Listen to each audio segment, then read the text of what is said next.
कभी कभी सबसे गहरा घाव किसी शत्रु के शब्दों से नहीं, अपने ही किसी प्रिय के शब्दों से मिलता है।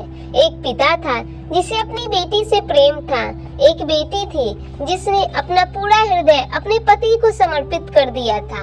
और एक पति था जो संसार के लिए महादेव थे, लेकिन अपनी सती के लिए केवल प्रेम थे। फिर एक दिन ऐसा आया जब एक यज्ञ में देवताओं को बुलाया गया, राजाओं को बुलाया गया, ऋषियों को बुलाया गया, लेकिन शिव को नहीं।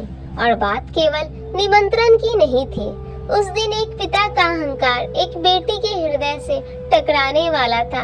आज की कथा है दक्ष यज्ञ की, सती के आत्म बलिदान की और उस प्रेम की जिसने महादेव के भीतर ऐसा शोक जगाया कि पूरी सृष्टि कांप उठी। हर हर महादेव। सोल वेद की 30 डेज ऑफ सावन स्टोरीज की डे 22 में आपका स्वागत है।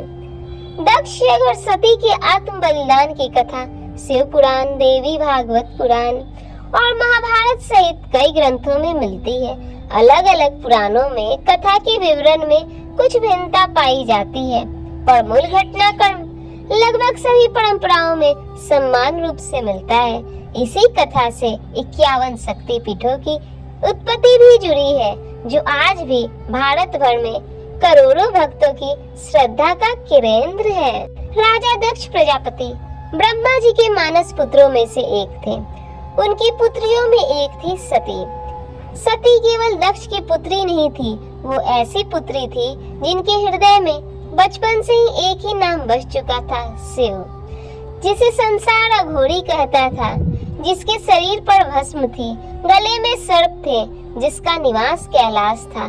सती उसी महादेव को अपना सर्वस्व मान चुकी थी। उन्होंने शिव को पाने के लिए तप किया और अंततः महादेव ने उन्हें अपनी अर्धांगिनी के रूप में स्वीकार किया। सती के लिए केवल यह विवाह नहीं था, ये दो आत्माओं का मिलन था, लेकिन दक्ष के लिए ये विवाह उनके अहंकार पर चोट थी। उन्हें लगता था कि उनकी राजसी पुत्री का विवाह ऐसे योगी से कैसे हो सकता, जो भस्म रमाता है, शमशान में विचरता है और संसार के वैभव से दूर रहता है। दक्ष शिव को समझ नहीं पाए, जिसे हम समझ नहीं पाते। कई बार उसी के प्रति हमारे भीतर धीरे धीरे द्वेष जन्म लेने लगता है। समय बीता।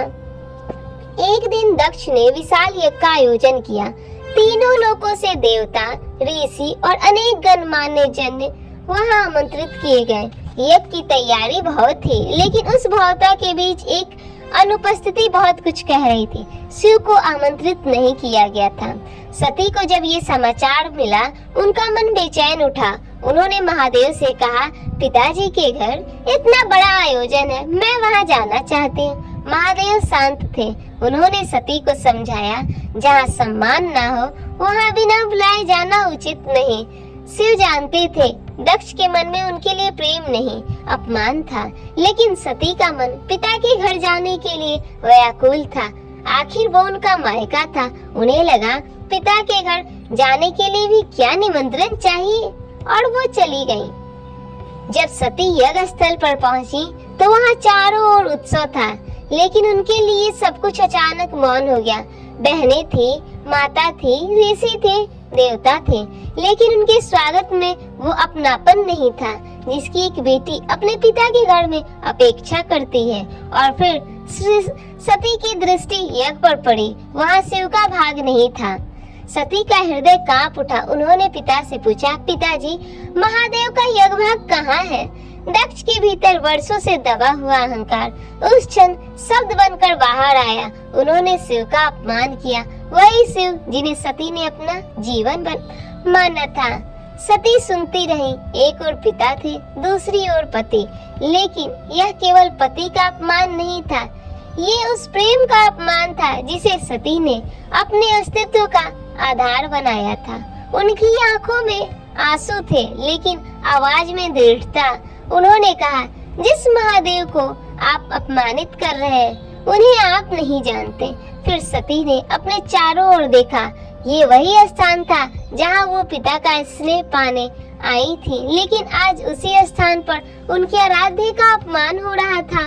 और शायद उस क्षण उन्हें ये समझ आ गया। रिश्ते केवल रक्त से नहीं टिकते, रिश्ते सम्मान से टिकते हैं।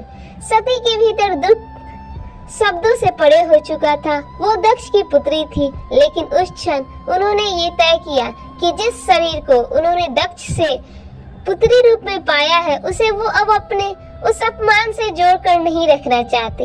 यज्ञ की अग्नि प्रज्वलित थी। सती ने महादेव का स्मरण किया और उसी अग्नि में अपने प्राण अर्पित कर दिए। यज्ञ चलता रहा, लेकिन उस क्षण जैसे संसार का एक हिस्सा बुझ गया। एक बेटी चली गई, एक पत्नी चली गई और कैलाश पर महादेव अपनी सती से सदा के लिए बिछड़ गए। जब यह समाचार शिव तक पहुंचा तो महादेव के लिए जैसे समय ठहर गया। जिस सती को उन्होंने अपने हृदय में स्थान दिया था, वो अब देह से उनके साथ नहीं थी। शोक इतना गहरा था कि शब्द छोटे पड़ जाए। फिर उस शोक ने क्रोध का रूप लिया। कहा जाता है कि महादेव ने अपनी जटा से एक बाल उखाड़कर पृथ्वी पर पटक दिया और उस प्रचंड ऊर्जा से प्रकट हुए वीरभद्र, उनके साथ देवी की उग्र शक्ति का भी प्रकट्य हुआ। महादेव ने उन्हें दक्ष के यज्ञ की ओर भेजा। वीरभद्र यज्ञ स्थल पर पहुंचे, जहां कुछ समय पहले वैभव था। वहां प्रलय का दृश्य था। यज्ञ की वेदी टूट गई, व्यवस्था बिखर गई। देवताओं और यज्ञ में सहभागी लोगों को दंड मिला और अंततः दक्ष का सिर धड़ से अलग कर दिया गया। जिस यज्ञ को दक्ष ने अपने वैभव, अहंकार का प्रतीक बनाया था, वही यज्ञ उसके विनाश का कारण बन चुका था। लेकिन महादेव केवल संहार नहीं है, उनके भीतर करुणा भी उतनी ही गहरी है। देवताओं ने प्रार्थना की और अंततः महादेव का क्रोध शांत हुआ। दक्ष को पूर्ण जीवन मिला, पर उनका मूल शरीर उपलब्ध नहीं था। इसलिए परंपरागत कथा के अनुसार उन्हें बकरे का सर लगाया गया। दक्ष को अपनी भूल का बोध हुआ। जिस शिव का उन्होंने अपमान किया था, उसी शिव ने अंततः उन्हें जीवन दिया। यही महादेव है जो संहार कर सकते हैं, वही क्षमा भी कर सकते हैं। दक्ष को जीवन मिल गया, यज्ञ फिर पूरा हो गया, सब कुछ धीरे धीरे शांत हो गया। लेकिन एक चीज वापस नहीं आई, सती। महादेव का हृदय उस वियोग को सह नहीं पाया। सती के शरीर को लेकर वो विचरण करने लगे। उनका शोक इतना विराट था कि सृष्टि का संतुलन डगमगाने लगा। तब भगवान विष्णु ने अपने सुदर्शन चक्र से सती के शरीर के अंगों को अलग कर दिया। जहाँ जहाँ वो अंग या आभूषण गिरे, वो स्थान सती की उपासना के महान केंद्रों के रूप में प्रतिष्ठित हुए। उन्हीं से जुड़ी परंपराओं में शक्ति पीठ की महिमा वर्णित होती है। इसीलिए ये कथा केवल एक यज्ञ और एक परिवार की कथा नहीं रह जाती, ये बन जाती है शक्ति के पृथ्वी पर प्रतिष्ठित होने की कथा। या देवी सर्वभूतेषु शक्तिरूपेण संस्थिता नमस्तस्यै नमस्तस्यै नमस्तस्यै नमो नमः। जो देवी समस्त प्राणियों में शक्ति के रूप में विराजमान है, उन्हें बार बार नमस्कार है। आज दुर्गा अष्टमी के दिन जब हम इस मंत्र का स्मरण करते हैं, तो सती को केवल उस अग्नि में प्रवेश करने वाली स्त्री के रूप में ना देखें, उन्हें उस शक्ति के रूप में याद करें जो अन्याय और अपमान के सामने अपने अस्तित्व की आवाज बनती है। दक्ष की सबसे बड़ी भूल क्या थी? उन्होंने शिव को समझे बिना उनका मूल्य तय कर दिया, और शायद यही भूल हम भी कभी कभी कर बैठते हैं। हम किसी इंसान के वस्त्र देखते हैं, उसका रहन सहन देखते हैं, उसका परिवार देखते हैं, उसकी सामाजिक स्थिति देखते हैं और फिर तय कर देते हैं कि वो हमारे योग्य है या नहीं। लेकिन महादेव की कथा हमें याद दिलाती है, जिसे संसार साधारण समझे, उसमें भी असाधारण दिव्यता हो सकती है। परिवार में प्रेम बहुत जरूरी है, लेकिन प्रेम से भी पहले जरूरी है सम्मान। क्योंकि जब किसी रिश्ते में लगातार अपमान जमा होता रहता है, तो एक दिन वही मौन बहुत बड़ा तूफान बन जाता है। और तीसरी सीख, महादेव का चरित्र हमें बताता है कि क्रोध के बाद करुणा का स्थान होना चाहिए। उन्होंने दक्ष को दंडित किया, लेकिन अंततः उन्हें जीवन भी दिया। यही शिवत्व है। कितने घरों में आज भी किसी बेटी के जीवन साथी को स्वीकार नहीं किया जाता। कितने रिश्तों में किसी की पसंद को केवल इसलिए छोटा समझ लिया जाता है क्योंकि वो हमारी अपेक्षाओं के अनुसार नहीं है। कितनी बार परिवार का अहंकार कहता है हमने तुम्हारे लिए बेहतर सोचा था, और सामने वाला व्यक्ति भीतर ही भीतर टूटता रहता है। दक्ष यज्ञ हमें यही सोचने पर मजबूर करता है, कहीं हमारे अहंकार की वजह से कोई अपना हमसे दूर तो नहीं हो रहा, कहीं हम किसी रिश्ते को केवल इतनी चोट तो नहीं पहुंचा रहे क्योंकि हमें लगता है कि हमारी बात ही सही है, क्योंकि कभी कभी एक कठोर शब्द वापस नहीं लिया जा सकते। आज दुर्गाष्टमी पर माँ शक्ति को प्रणाम करें, कुछ क्षण शांत बैठकर अपने परिवार और रिश्तों को याद करें और मन में केवल एक प्रश्न पूछे, क्या मेरी किसी शब्द ने किसी अपने को अनजाने में चोट पहुंचाई है? अगर हाँ तो आज ही प्रेम से बात कर लीजिए, क्योंकि हर एक को वीरभद्र तक पहुंचने की जरूरत नहीं होती। कुछ रिश्ते एक सच्ची क्षमा से भी बचाए जा सकते। हे माँ सती, हमें अपने प्रियजनों के सम्मान के लिए खड़े होने का साहस दीजिए। हे महादेव, हमें इतना धैर्य दीजिए कि क्रोध में भी विवेक न खोए, और हमें इतना बड़ा हृदय दीजिए कि चोट मिलने के बाद भी क्षमा का मार्ग चुन सके। हमारे परिवारों से अहंकार दूर कीजिए, जहाँ मन में दूरी है वहाँ संवाद दीजिए, जहाँ मन में क्रोध है वहाँ करुणा दीजिए, जहाँ प्रेम है उसे कभी अहंकार से छोटा मत होने दीजिए।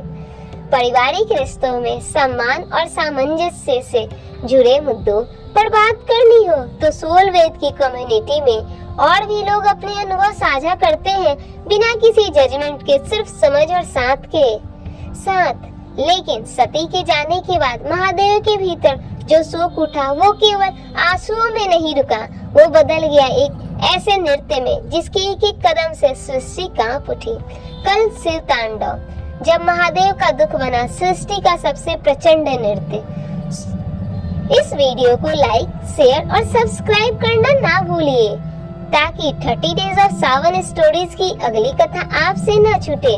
सोलवेद, योर एवरीडे स्पिरिचुअल डेस्टिनेशन। हर हर महादेव।